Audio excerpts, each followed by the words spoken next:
Alright, we're back. Yeah. Where was I? Oh, yeah, okay, Anekantavad.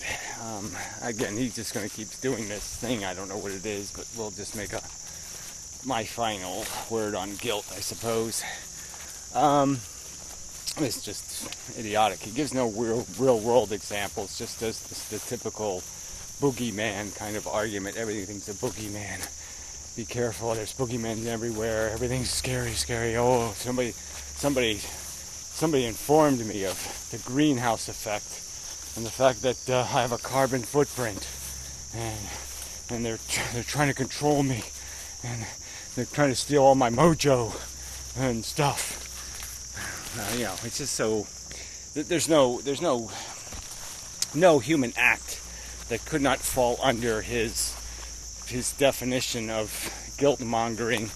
No act. There's just nothing. Any constructive criticism, any elucidating to anybody to anything about, like even saying, "Be careful, don't trip over that log." Oh, what was your motive for doing that? You power-hungry crazy fuck. I mean, it's just there's no utility to this conversation.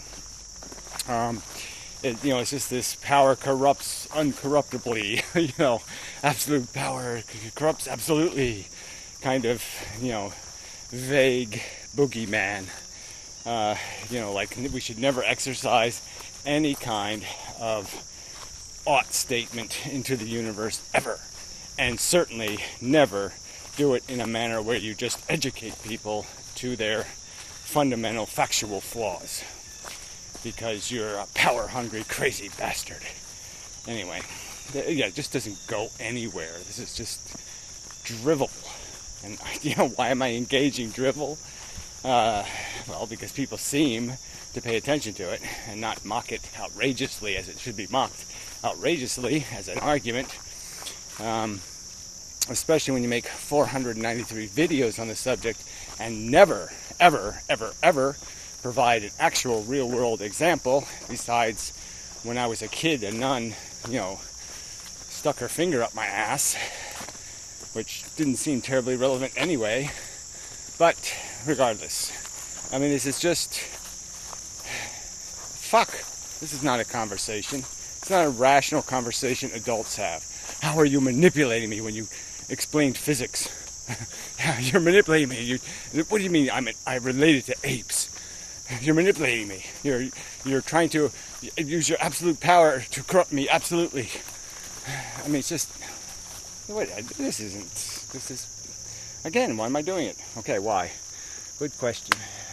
Because that's all there is. No one else is talking. So this is who I have to talk to. A crazy lunatic obsessed with a vague notion of. I think I'll suggest to people how to evade responsibility for everything and never have to be a decent or a reasonable human being ever by suggesting they can always use this wild card of it's my nature and you're guilt mongering.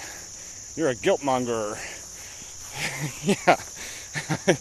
Remember the nuns. Yeah, that'll be the battle cry of the lazy fucks. Remember the nuns who told you you're not trying hard enough. That's now your excuse to never try ever again. This is just going absolutely nowhere. It just has no function. Negate all ethical philosophy with your guilt mongering triumphant mantra.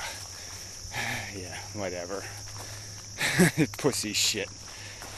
God, it's worse than The Amazing Atheist. Yeah, it really is. Just grotesque excuse making. I can't take your verbal barraging me with my carbon footprint. Yeah, I can't take it. You don't tell me that there's animals on Earth. Don't explain to me that there's animals on Earth. You're abusing me. There's other creatures that have consciousnesses. I'm not the only consciousness on Earth. How dare you inform me of that? I mean, to throw up one's hands and say, oh my God, this planet is even dumber than I anticipated and thought. Now, anticipated is probably the wrong word, but probably isn't, though. It's actually, I said, ooh, it looks pretty fucktarded. Those was, I think, my first words as a consciousness were, ooh, it all looks pretty fucktarded. And turns out I was correct. It is, in fact, pretty fucktarded. So, I guess that's it. Yeah, we'll just do, maybe if I come up with something else, but I mean, I just don't see how this subject has any viability at all. You feel guilt because you recognize responsibility. If you're feeling guilt for some other reason, you're fucktarded. And if you're recognizing your responsibility wrongly or irresponsibly, well, that's your problem. And if you're trying to just impose responsibility based on no other agenda but then to make people feel responsible even though you don't care about the end result of changed behavior or improved society or any other bigger picture, you're fucktarded. If you're evil Adolf Hitler trying to guilt people into killing all the Jews by explaining it's your obligation to exterminate the devil or some other kind of crazy talk, you're fucktarded. I don't know, what? There's just no fucking point. When intellectuals have to resort to this kind of evasion of conversation, I'm going to make you feel guilty about imposing guilt. Yeah, it really is that imbecilic. Ugh, it's pitiful. So, good night, Gracie. You're all too fucktarded for rational conversation. So, I'll be back if I think of some other thing that's worth saying on this morning walk to the Drudge Factory. Till next time. Alright, we'll talk a little bit about addiction, maybe. Throw that in. Our addicted, notional addiction, more than, physical addiction or concept addiction versus, like a sport addiction or something. Addicted to the internet, addicted to YouTube, that kind of addiction. Habit addiction versus, the stuff that our ego gets invested in. Idea addiction.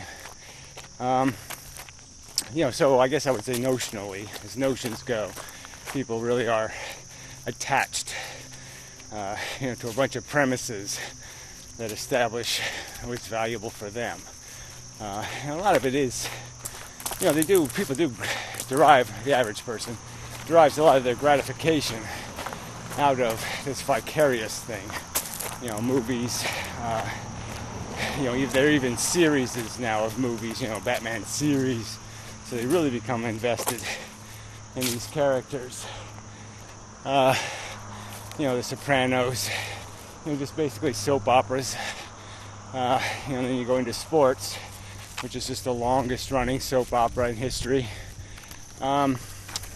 This drama contest that people become invested in. But then there's the notional addictions of the aesthetics. So you grow up eating meat. That's what you do, or you grow up. It ends up being related. So I was just thinking about growing up, in a culture that, dog fights or something, or eats cats, or does something else that seems so notionally incorrect to me. It doesn't fit with any of my fundamental sensibilities. Huge notional conflict. And I think it reveals that there's something more underneath that. Look how it's shallow all the way down now. You can see it's like a foot deep all the way. I'm gonna have to dredge it again. So they didn't take my advice. Build a silt dam there instead of a bridge. But no, do it the wrong way. Yeah. Anyway, so where was I? Yeah, so, it seems so fundamental. It's really hard for me to even imagine that somebody could culturalize me into enjoying a dogfight, because it seems I had an affinity for the other moving creatures very early. And I was thinking about it. It might just be because, I did have a twin sister, so I was fighting with something from conception. I was engaged with something, and maybe I gained some reflexive knowledge through that experience. Some knowledge of the fact that you kick it, it kicks you, you kick it, it kicks you. Maybe that kind of stuff, and you might gain some sort of ability to see a piece of yourself in the struggle of an ant or a beetle or some other moving beastie in the world. And it seems I did have that very early, where I identified with the plight of the crawfish in the sink or some other, thing, some other holocaust happening around me. And so brought about my intuitive suspicion that there's something wrong in the world. Yeah. And I went to go find the truth that somehow there isn't something wrong. And the more rocks I picked up, the more wrong I found, kind of thing. So anyway,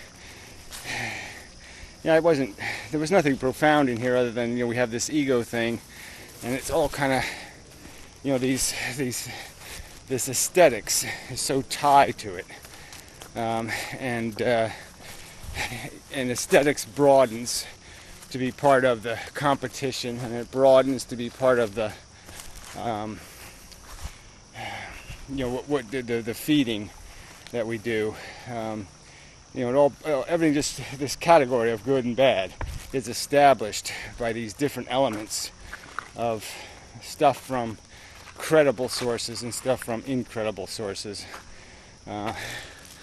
So somehow eating fish heads ends up in the same place as E equals MC squared. A love of knowledge. A love of knowledge becomes just as much part of somebody's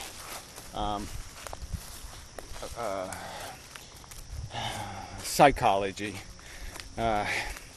as these other habits. It becomes your habit. Knowledge becomes a habit, your addiction. So it kind of has to be.